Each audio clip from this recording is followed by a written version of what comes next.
Hello বন্ধুরা, good morning and welcome back to my channel. আমি মীনাক্ষী। তো সবার আগে বলি, চলো, আমাকে মনে আছে কি তোমাদের কারোর? অনেক দিন পর আমি ব্লগটা দিচ্ছি। মিনিমাম 7 দিন পরে আমার মনে হচ্ছে। তো যাই হোক, কেমন আছো তোমরা? আশা করছি ভালো আছো আর সুস্থ আছো। আমরাও বেশ ভালো আছি, ভালো আছি বলে ব্লগটা দিচ্ছি। ভালো আছেই, আজকের থেকে একটু মনটা মাইন্ড ফ্রেশ করলাম হলো কি বলো তো, যে কোনো পরিস্থিতি থেকে না তোমাকে কেউ টেনে বার করতে আসবে না, নিজে থেকে বেরিয়ে আসতে হয় খারাপ সিচুয়েশান থেকে। আমার যেটা মনে হয়, অনেকবার তো এরকম প্রবলেম ফেস করেছি, কিন্তু সঙ্গে সঙ্গে তো আর কিছু করতে পারি না, বা সেই জায়গা থেকে বেরিয়ে আসতে পারি না, বা কথাগুলো ভুলতে পারি না। বাট আমি যত তাড়াতাড়ি পারি বেরিয়ে আসার চেষ্টা করি। তো এসেই আমার কাজে আমি লেগে পড়েছি তো সত্যি বিশ্বাস করো, মনটা যদি না ভালো থাকে না, কোনো জিনিস কোনো কিছুতেই ভালো লাগে না, কোনো কিচ্ছু ভালো লাগে না। তো যাই হোক, ওই জন্যই আমি কোনো রকম কোনো ভ্লগ দিতে পারিনি, শ্যুট করিই নি, আর দেয়া তো ভ্লগ দিও নি। তো যাই হোক, চলো আজকে থেকে আবার স্টার্ট করলাম। কি বলো তো, এই জায়গাটা থেকে না একদমও ছেড়ে আসা যায় না, জানো তো।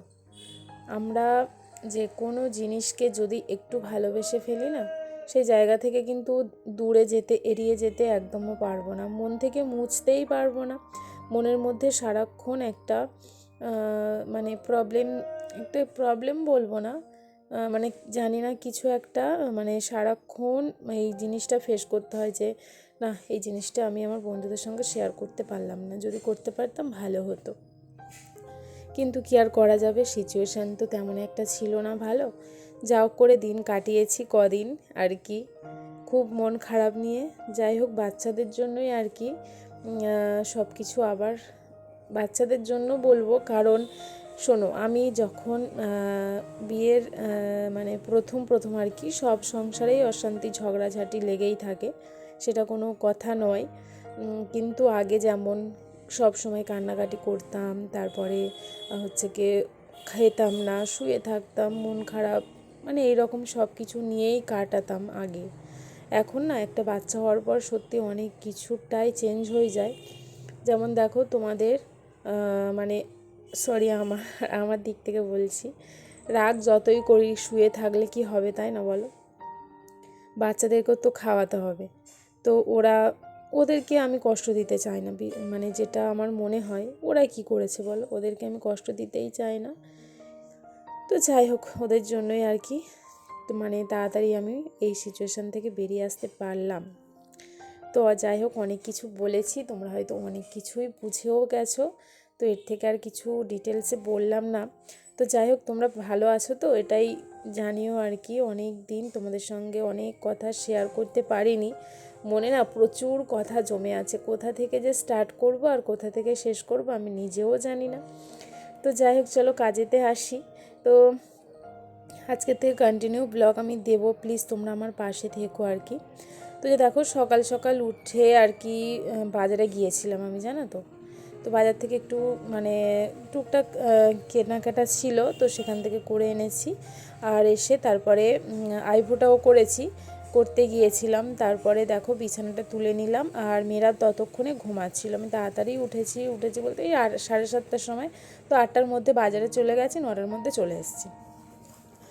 তো এই টুকটাক আমার কিছু পার্সোনাল ব্যাপার ছিল, সেগুলোই করতে গেছিলাম তো করে চলে এসেছি। এসে মেয়েরা দেখলাম উঠে গেছে, উঠে যাওয়ার পর বিছানাটা তুলে নিলাম, নিয়ে তারপর টুকটাক জামা কাপড় ছিল না, সেগুলো ভিজিয়ে দিলাম। দিয়ে তারপরে এই যে দেখো, বাজারে গিয়েছিলাম বললাম, তো সেখান থেকে একটু লুচি আর ঘুগনি কিনে এনেছিলাম, সকালের ব্রেকফাস্টটা করে নেব, আর বানাবো না। তো তারপরে স্নানটাও করে নিলাম, খেয়ে নিয়েছিলাম, নিয়ে স্নানটা করেছি, করে চুলে একটু শ্যাম্পুও করেছি। কদিন চুলে শ্যাম্পু করতে পারিনি আমি, এমনিতেই সপ্তাহে 2-3বার, 2-3বার কোনো ব্যাপার না, শীতকালেও আমার কাছে যায় আসে না, আমি শ্যাম্পু আমাকে চুলে করতেই হবে, নাহলে আমার ঠিক ভালো লাগে না, জানো তো। তো যাই হোক, শ্যাম্পু করে নিয়েছি মিনিমাম। তো এখন একটু ঠান্ডা কমতে 3বার করছি, আর নাহলে যখন প্রচণ্ড ঠান্ডা পড়েছিল তখন 1বার বা 2বার করতাম। আমার মনে হয় নিজেকে না পরিষ্কার রাখলে না আমার ঠিক ভালো লাগে না, জানো তো। চুল টুল যেন কেমন হয়ে থাকবে, আমার ঠিক সহ্য হয় না ওগুলো। ফিটফাট থাকতে আমি পছন্দ করি, বাট আমি সাজি না, পরিষ্কার থাকতে কী চাপ আছে, তাই না বলো? তো যাই হোক, চলো জামা কাপড়টাও মানে স্নানও করে নিয়েছি, নিয়ে জামা কাপড়টাও মেলে দিচ্ছি, কাঁচা হয়ে গেছে, এসে একটু কমফর্ট জলে ভিজিয়ে দিলাম। আর তো তারপর এবার যাব নিচে গিয়ে মিষ্টিকে একটু খাওয়াবো, কারণ ও তো লুচি ঘুগনি খেতে পারেনি, ওকে শুধু একটু দুধ খাইয়ে দিয়েছি, আর একটু বেলার দিকে দুধ আর সেরেল্যাক্স খাইয়ে দেবো। তো তারপর এদিকে জামা কাপড় না 1 বালতি ভিজিয়েছিলাম, কিন্তু তারপরে আবার দেখছি যে কিছু জামা কাপড় আছে, তো আবার ভিজিয়ে দিয়েছিলাম, 2 বালতি মতোই কেচেছি। আমার কাছে জামা কাপড় কাচাটা কোনো ব্যাপার না, কারণ আমাকে প্রতিদিন জামা কাপড় কাচতে হয়।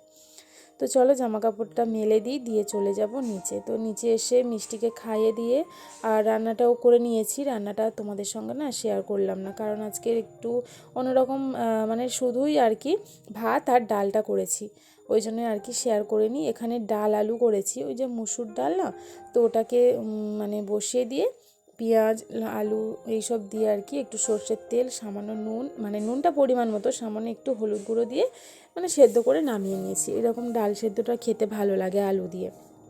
আর শুধুই সেদ্ধ করতাম, কিন্তু বাচ্চারা ছিল বলে আবার আলু দিয়েছি। আর গতকালের একটু বাঁধাকপি তরকারি ছিল আর চিকেন ছিল, তো ওই দিয়েই খেয়ে নিয়েছিলাম আমরা দুপুরবেলা।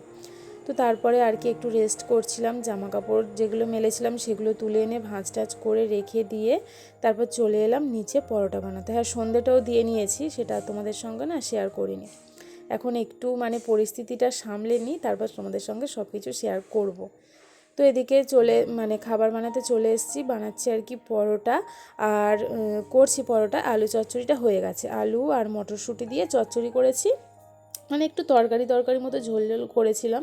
তো ওই দিয়ে পরোটা দিয়ে খাওয়া হবে। আর এই পাশে না পিসি পরোটাটা বেলে দিচ্ছে আর কি, আমি একা পারছিলাম না। তো এটা কিন্তু তার পরের দিন সকালবেলা সরস্বতী পূজার দিন এটা আর কি। বাজারে গিয়েছিলাম আমি এই মেয়েদের জন্য শাড়ি কিনতে আর কি, তোমাদের আজকে বলেই দিলাম। তো যেহেতু সরস্বতী পূজা, আর ওদের না শাড়ি মানে মিষ্টির এবছর ফার্স্ট কিনলাম, বাট চিনি 2-3টে চেঞ্জ হয়ে যায়। ও একদম মানে ওর এবছরের শাড়ি ও বছরে আর হবেও না।